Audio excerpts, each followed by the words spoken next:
compartir contigo algunos materiales sobre el tema de hoy que podrían resultar de interés. En el chat te vamos a dejar los enlaces. Primera llamada.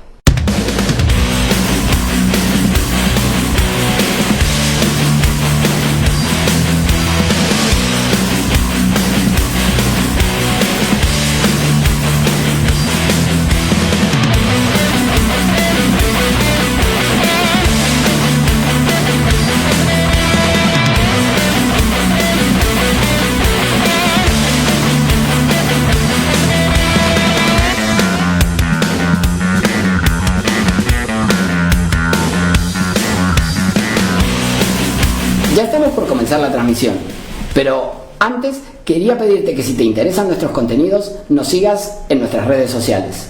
En el chat vas a encontrar los enlaces. Cuando regreses, estaremos comenzando. Segunda llamada.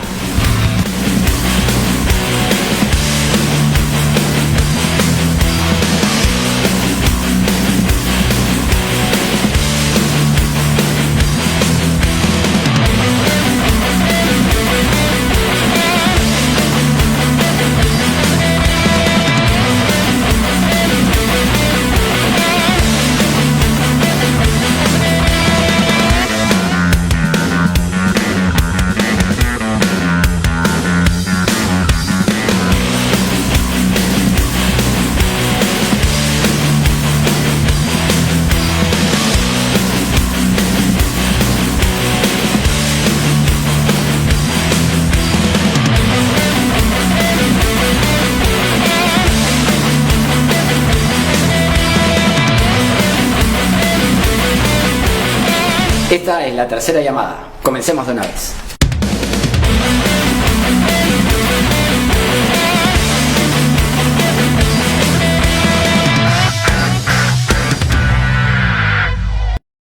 Hola, ¿qué tal? Muy buenas tardes, ¿cómo están ustedes? Comenzamos un nuevo programa y ya estamos en la cuarta temporada de El Constitucional, que se sigue transmitiendo a través de nuestra página de Facebook, Omar.Sar, como siempre, y por televisión abierta a través de Onda Digital, canal 18.4 en Lima, 5.4 en Trujillo y 23.3 en Huaura. Pero además salimos por Cable Más para todo el Perú y a través de la plataforma de LP Derecho, que es una entidad de referencia jurídica y brinda capacitación a miles de profesionales. Sigan la página de LP Derecho para ayudarlos a reponerse del hackeo del que fueron víctimas. Vamos a apoyarles. Muy bien, como siempre decimos, El Constitucional es un programa multimedia que se transmite por web, por redes sociales, por televisión abierta y también por cable. Solo nos falta transmitir fuera del planeta para que la chapen los marcianos. Después todo lo demás ya está hecho. Les vamos a pedir, como siempre, que nos apoyen, que nos dejen su like, que compartan nuestro contenido, que además se incorporen como colaboradores de nuestra página de Facebook, Omar.Sar, para hacer más grande esta comunidad y llegar a más gente con el mensaje constitucional. En esta cuarta temporada vamos a lanzar una sección especial de nuestro programa dedicada a analizar la sentencia, el caso más importante de la semana. En cada programa de El Constitucional vamos a analizar un caso en particular que recién se publica en la página web institucional del Tribunal o del Poder Judicial, en fin, algún caso de relevancia y que debes conocer sí o sí de inmediato. Te lo vamos a explicar corto y fácil como de costumbre. Hoy vamos a ver como caso de la semana el pronunciamiento que emitió el Tribunal Constitucional en el que ordenó a la comisión especial encargada de nombrar a los miembros de la Junta Nacional de Justicia que juramente como miembro titular de la Junta a la persona que acreditó la vulneración de su derecho al debido proceso. Nos preguntamos, ¿el tribunal nombró a un miembro de la Junta Nacional de Justicia? La respuesta es no y te vamos a explicar por qué de forma resumida y sencilla para que lo entiendas de primera. En el programa de hoy en cuanto al fondo de nuestro asunto, vamos a tratar sobre el contenido del derecho a la integridad personal, vamos a analizar sus ámbitos de protección, también el precedente y el estado de cosas inconstitucionales que se dispusieron a su respecto, y además vamos a ver también la vía procesal a la que se debe recurrir para tutelar este derecho a la integridad. Muy bien, vamos a ello entonces.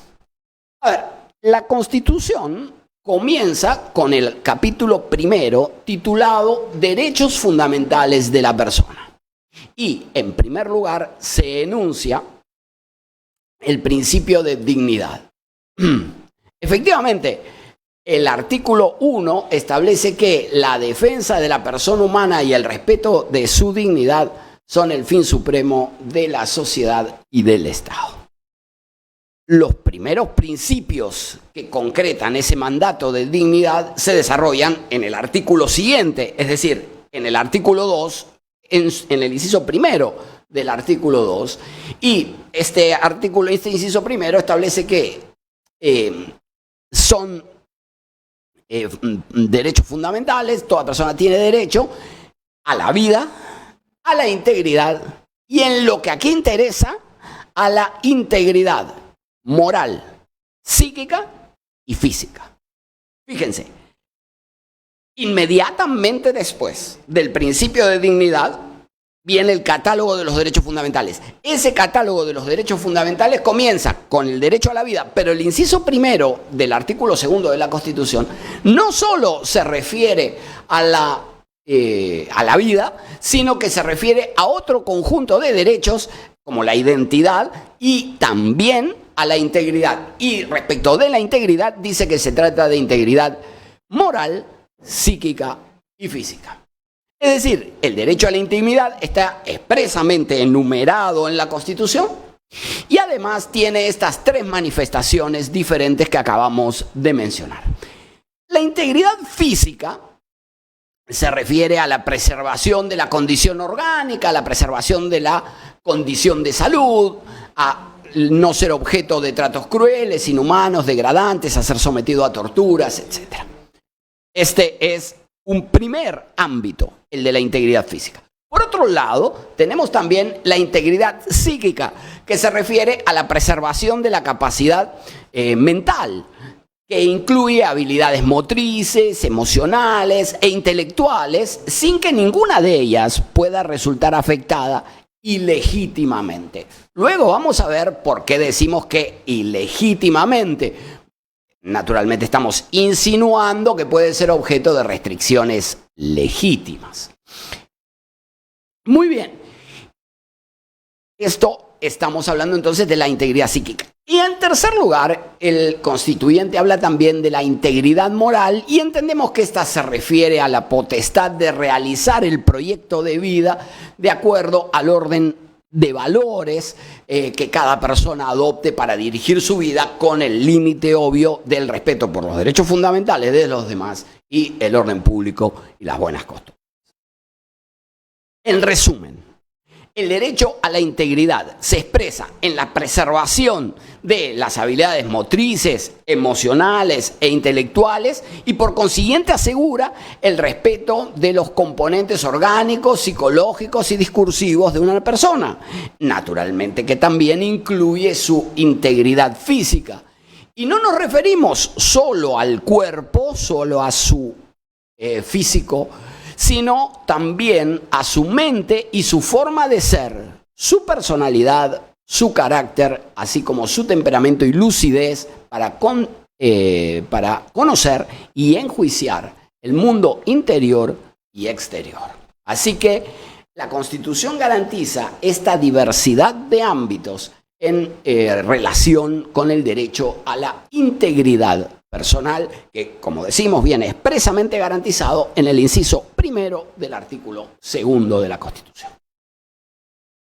Queda claro, en consecuencia, que las agresiones en cualquiera de dichos ámbitos resultan ilegítimas, ¿verdad? Aún más, la Constitución protege a la persona de todo tipo de violencia que pueda amenazar este derecho. Y lo hace expresamente. Efectivamente, el inciso H del literal H del inciso 24 del artículo 2 de la Constitución establece que, y cito, nadie puede ser víctima de violencia moral, psíquica o física, ni sometido a tortura o tratos inhumanos o humillantes. ¿Correcto? Entonces, la Constitución garantiza, por un lado, el derecho subjetivo de toda persona a la integridad y por el otro garantiza también de modo expreso en el 224H que no puede ser objeto de ataques contra esa integridad física, psíquica o moral. Entonces, como hemos visto, el alcance del derecho trasciende, el derecho a la integridad, trasciende la prohibición de ser objeto de violencia física, de agresiones, de tratos crueles, de torturas, y alcanza también a la protección de la salud mental y a la indemnidad del proyecto de vida. ¿Correcto? Entonces, como veremos, es un derecho pluridimensional que tiene diferentes aspectos y que se encuentra expresamente enumerado en la Constitución.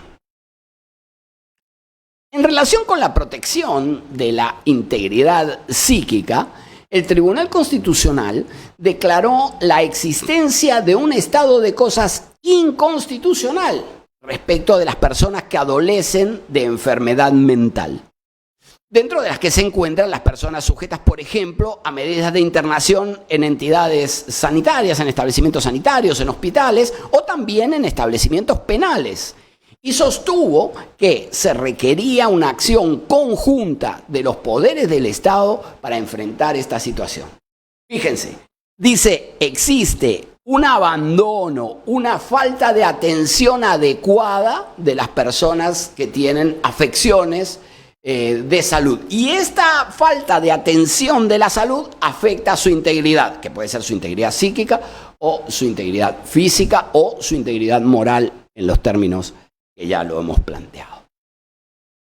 Somos conscientes, sin embargo, y por eso antes decíamos restricciones ilegítimas, somos conscientes, sin embargo, que pueden existir medidas estatales que supongan algún nivel de penuria psíquica, pero que resultan avaladas por la Constitución y la ley, como sucede, por ejemplo, con la pena privativa de libertad. No hay ninguna duda que la restricción de la libertad y el cumplimiento de la pena suponen una de las más graves afectaciones que se puedan concebir a la libertad personal y eventualmente pueden suponer efectivamente padecimientos psíquicos, pero sin embargo es un padecimiento que viene asociado al cumplimiento de una medida que, dictada en condiciones legítimas de respeto de los derechos fundamentales, pues acaba encontrándose justificada. Ahora bien, el hecho de que suponga el cumplimiento de la pena una restricción no quiere decir que puedan infligirse malos tratos físicos o psicológicos a las personas que se encuentran detenidas. Esto no es así. Hablamos en condiciones normales, puede suponer una restricción, ¿no?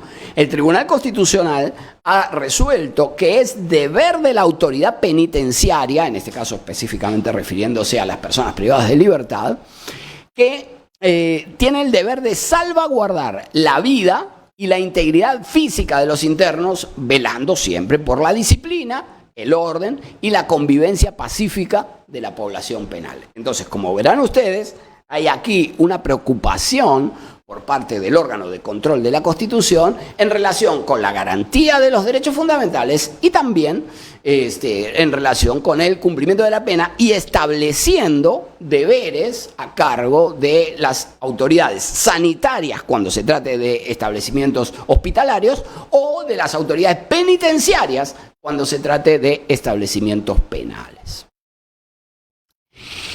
El Tribunal Constitucional sostuvo que constituye un atentado contra el derecho a la integridad la utilización de procedimientos médicos como el llamado, por ejemplo, suero de la verdad, que supone la aplicación de soluciones líquidas para explorar sin expresión de voluntad el campo del subconsciente de la persona, y asimismo sostuvo que se encuentran proscritos los denominados lavados de cerebro o la hipnosis realizada por vía compulsiva o no avaladas por el libre albedrío de la persona. Entonces, este tipo de intromisiones estatales en el ámbito de la persona pueden constituir, o constituyen, mejor dicho, claramente constituyen una afectación del derecho a la integridad personal. El Tribunal Constitucional no solo se pronunció sobre la salud física de los internos en establecimientos penitenciarios, en los términos que ya hemos hecho referencia, sino que recientemente se pronunció sobre su derecho a la salud mental. Y cuando digo recientemente, se ha pronunciado hace unos pocos días, se ha publicado esa sentencia, pero sin embargo, este no es el caso sumamente importante, aun cuando es sumamente importante, este no es el caso que elegimos como caso de la semana y que vamos a analizar en nuestro último bloque. Pero es un pronunciamiento sumamente reciente y lo hemos compartido en los comentarios de esta transmisión. Lo pueden encontrar en la página de Facebook Omar.Sar, en la página de LP Derecho y también en la página de Facebook de Onda Digital Perú. A ver, en el expediente 2508-2023, el Tribunal Constitucional dijo sobre el derecho a la integridad personal que si bien el interno en el penal estaría siendo evaluado y supervisado a la par que recibiendo tratamiento psicofarmacológico en el área psiquiátrica del establecimiento penitenciario de Lurigancho, este resultaría insuficiente por cuanto refiere el informe médico psiquiatra en el citado establecimiento existen limitaciones estructurales y organizacionales en la citada dependencia, a lo que se suma que para el MINSA tampoco ostentaría la categoría de área especializada en psiquiatría, por lo que no podría brindar una adecuada atención al estado de salud mental del favorecido. Fíjense, se trata de una persona que está cumpliendo pena privativa de libertad, pero simultáneamente se trata de una persona que tiene una enfermedad mental. Y lo que el tribunal dice es, tiene que estar esta persona, independientemente de recibir su medicación psiquiátrica, tiene que estar en un ámbito donde pueda ser tratada su dolencia, donde pueda ser tratado como exige el artículo 1 de la Constitución, es decir, en condiciones dignas. Y lo que dice es que, en resumen, tiene que existir, además de tratamiento y además de medicación, tiene que existir una infraestructura psiquiátrica que permita, y cito, adecuada atención al estado de salud mental del favorecido por la demanda, en ese caso que, como digo, fue declarada fundada. Así que lo pueden buscar, en los comentarios hemos puesto el enlace de la sentencia, estúdienla, es un caso muy importante y muy reciente sobre el alcance del derecho a la integridad en relación con el ámbito de la salud mental y de la integridad psíquica. Efectivamente, como dice el Tribunal Constitucional y compartimos su criterio, la enfermedad mental no solo requiere medicación, sino tratamiento adecuado y especializado. Esto es aplicable a las personas tanto que se encuentran en libertad, porque por ejemplo reciben tratamientos ambulatorios, pero también para aquellos que se encuentren internados, ya sea como medida de seguridad en establecimientos médicos o incluso para quienes se encuentran cumpliendo pena privativa de libertad en establecimientos penitenciarios.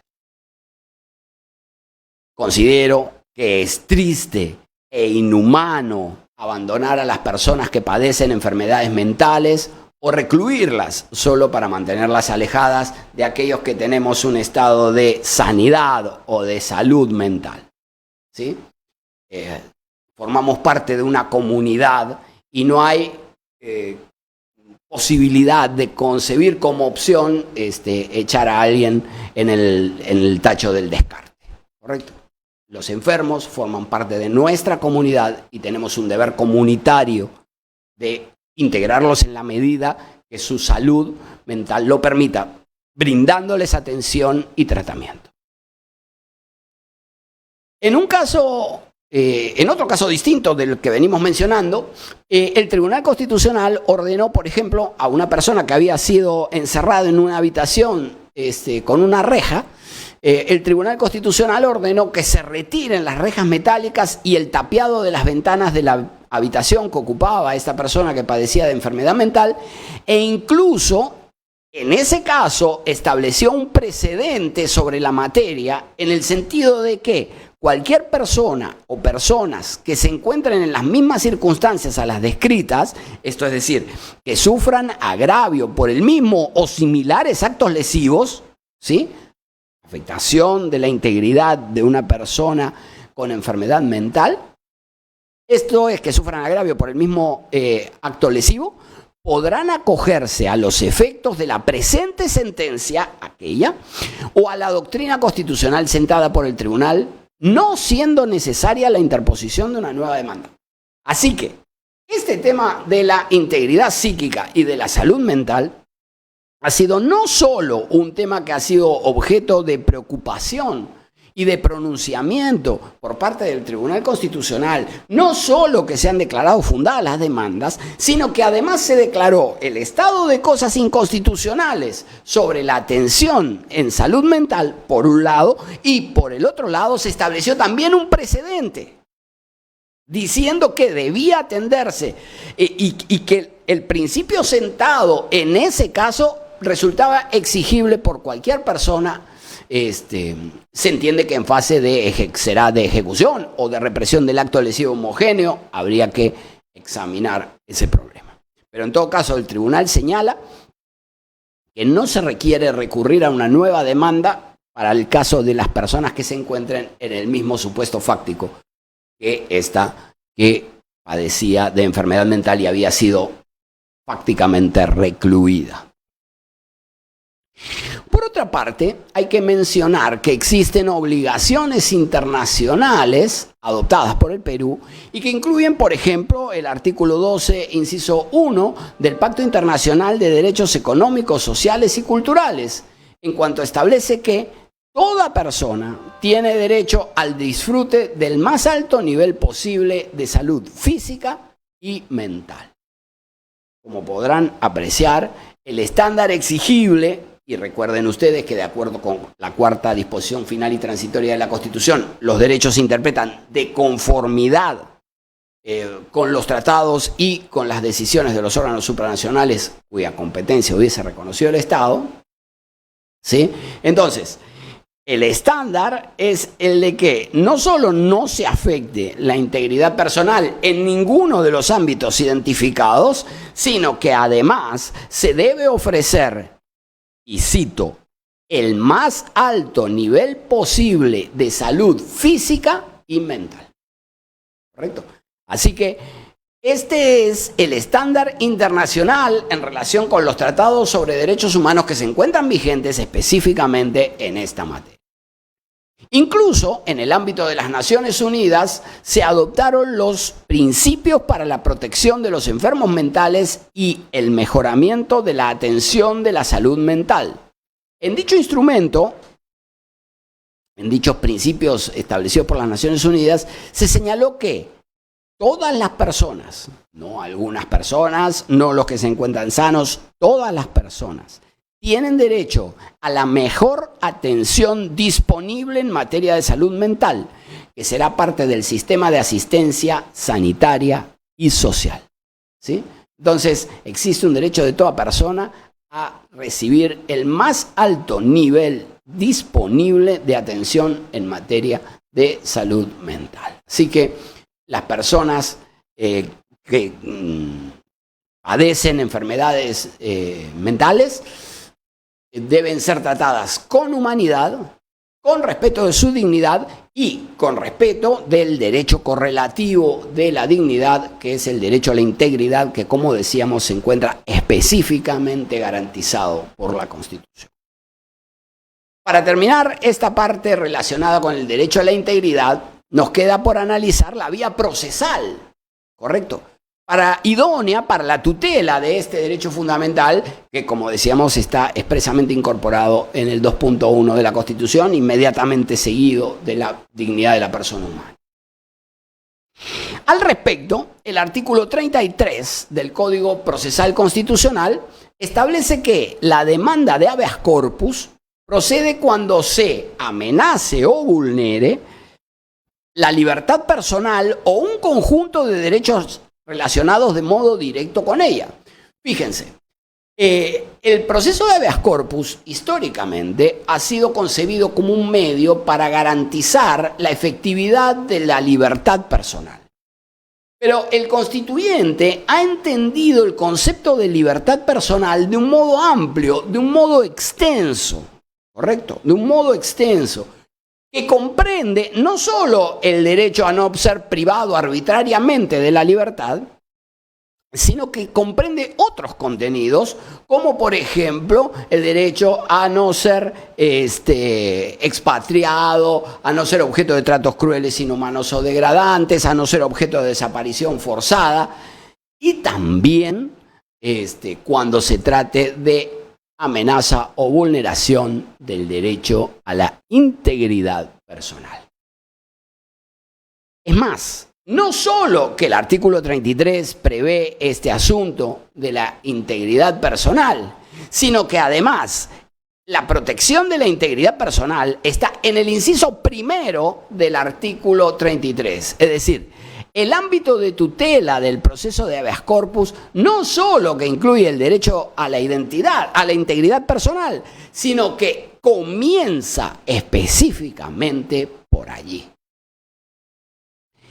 El Tribunal Constitucional ha sostenido que el proceso constitucional de habeas corpus, aun cuando tradicionalmente ha sido concebido como un recurso o mecanismo procesal orientado a la tutela del contenido constitucionalmente protegido del derecho fundamental a la libertad personal, esto es de lo que veníamos hablando, su concepción tradicional, desde la ley de 1897 que se encuentra vigente en nuestro país, el habeas corpus, ¿sí? Entonces, la evolución positiva, jurisprudencial, dogmática y doctrinaria de este proceso constitucional, estamos hablando del habeas corpus, denota que su propósito garantista trasciende el objetivo descrito para convertirse en una verdadera vía de protección de lo que podría denominarse la esfera subjetiva de libertad de la persona. Es decir, no solo no ser privado de libertad, sino una garantía más amplia, ¿sí?, de concepción respecto del alcance de la libertad, y por eso lo incluye en el ámbito de tutela del proceso de habeas corpus, si no lo hubiera incluido en el amparo. Y que esa ampliación de la esfera subjetiva de libertad de la persona corresponde no solo al equilibrio de su núcleo psicosomático, ¿sí?, salud física y mental, sino también a todos aquellos ámbitos del libre desarrollo de su personalidad que se encuentren en relación directa con la salvaguarda del referido equilibrio. Así que la vía procesal adecuada para la tutela de la integridad personal es la vía procesal del proceso de habeas corpus. Claro, de lo expuesto, ¿sí?, se deriva que la sentencia de habeas corpus, en la que se pronuncien ya sea los órganos del Poder Judicial o el Tribunal Constitucional en casos relacionados con la integridad personal, puede tener como efecto eliminar la causa de la vulneración o corregir las condiciones de la detención o del internamiento. Fíjense, como verán ustedes, la sentencia de habeas corpus no siempre tiene por objeto ordenar la libertad de la persona favorecida con la demanda. Puede ser objeto de la sentencia que cese la afectación de la integridad personal o que se corrija las condiciones de internamiento o de alojamiento de una persona, por ejemplo, con enfermedad mental, el caso de las rejas al que hacíamos referencia, o también que se corrija las condiciones de la detención cuando estemos hablando del caso de personas privadas de libertad.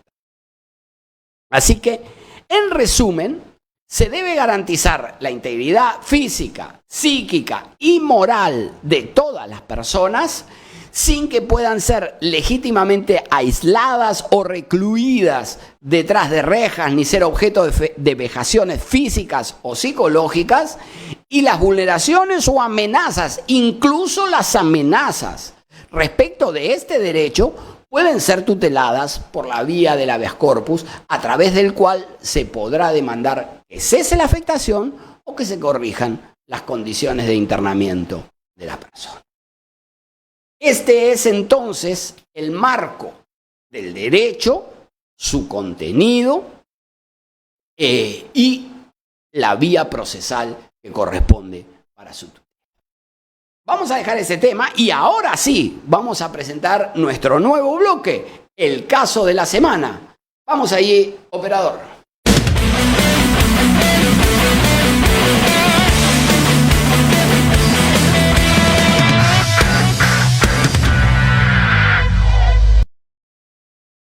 Muy bien. Como les decíamos, vamos a analizar corto y fácil este caso